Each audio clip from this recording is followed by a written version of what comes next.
proses pra-peradilan dapat diajukan pada saat sebelum masuknya perkara ke pengadilan negeri.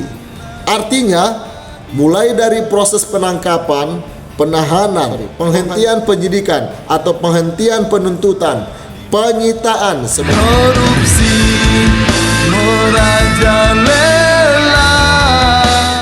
Hai guys, jangan lupa tonton sampai habis agar tidak gagal paham. Assalamualaikum warahmatullahi wabarakatuh. Salam Indonesia Jaya.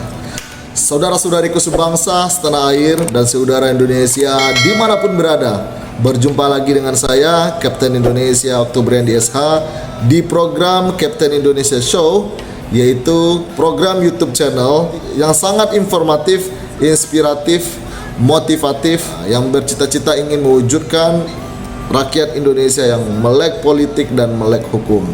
Kenapa kita harus melek politik? Agar tidak ada satupun rakyat Indonesia yang menjadi korban politik di negeri kita ini. Dan kenapa kita harus melek hukum? Agar tidak ada satupun rakyat Indonesia, masyarakat hukum Indonesia yang mendapatkan ketidakadilan di negeri kita ini, di negara hukum Indonesia, yang menjadi mangsa hukum dari proses penegakan hukum yang sesat di negeri ini. Pada video kali ini saya ingin sharing tentang perbedaan proses pra-peradilan dengan peradilan normatif. Perbedaan pra-peradilan dengan peradilan normatif ditinjau dari prosesnya adalah proses pra-peradilan dapat diajukan pada saat sebelum masuknya perkara ke pengadilan negeri.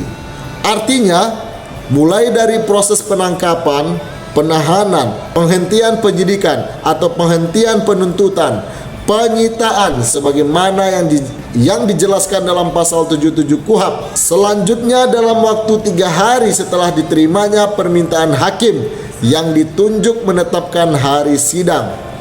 Ini diatur pasal 82 ayat 1 KUHP.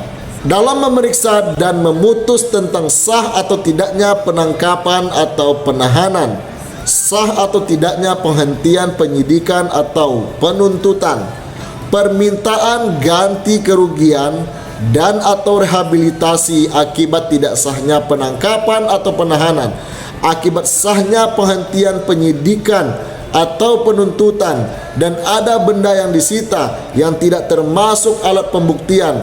Hakim mendengar keterangan baik dari tersangka, pemohon maupun pejabat yang berwenang. Ini diatur oleh pasal 82 ayat 1 huruf B KUHP.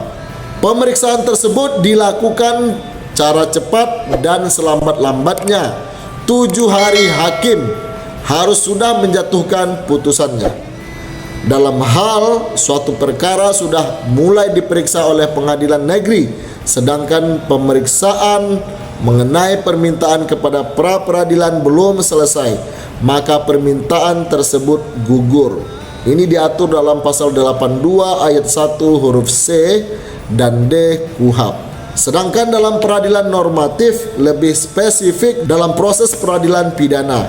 Dimulainya proses peradilan tersebut adalah apabila terdapat laporan, pengaduan atau dalam hal tertangkap tangannya seseorang atau beberapa orang melakukan tindak pidana untuk selanjutnya dilakukan penyelidikan, penyidikan, penangkapan, penahanan hingga masuk ke dalam proses beracara di pengadilan.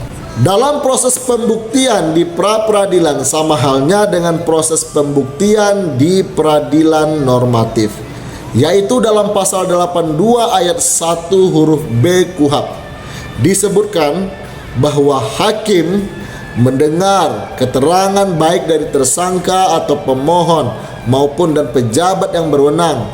Namun pembuktian dalam proses pra-peradilan dilakukan dengan cara cepat, karena selambat-lambatnya dalam waktu 7 hari hakim harus sudah menjatuhkan putusannya.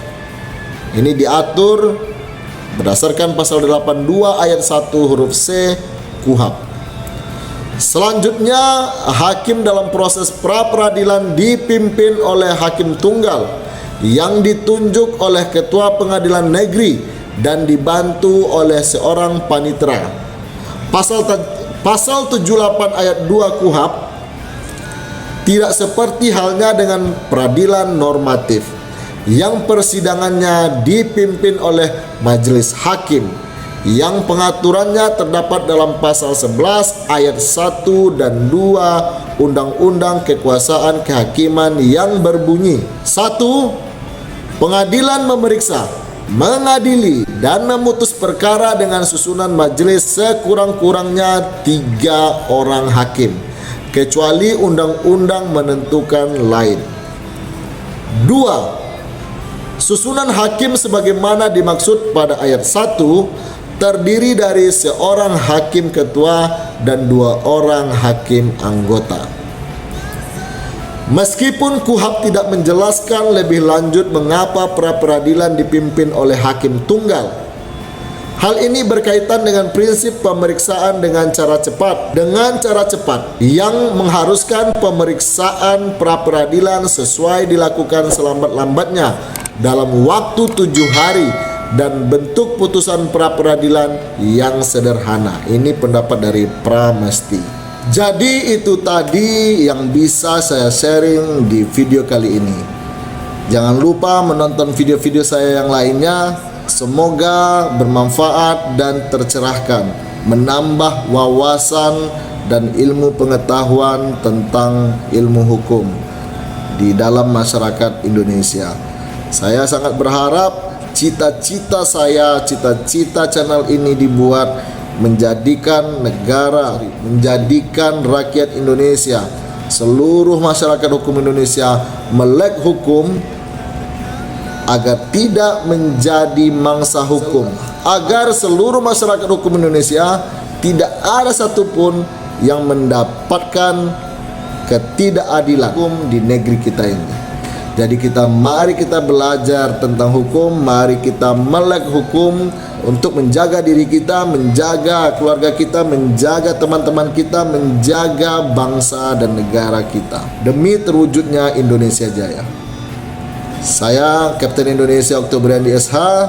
Terima kasih sudah menonton video saya ini. Jangan lupa subscribe, like, komen, dan share video ini sebanyak-banyaknya. Salam Indonesia Jaya. Assalamualaikum warahmatullahi wabarakatuh. Mari bersatu seluruh rakyat Indonesia melawan mereka yang tidak amanah. Nasib kita tak akan pernah berubah jika bukan kita yang merubahnya. Mereka tak peduli akan nasib bangsa ini. Mereka sibuk memperkaya diri. Katanya mengabdi, nyatanya menggerogoti. Mereka maling uang rakyat sendiri.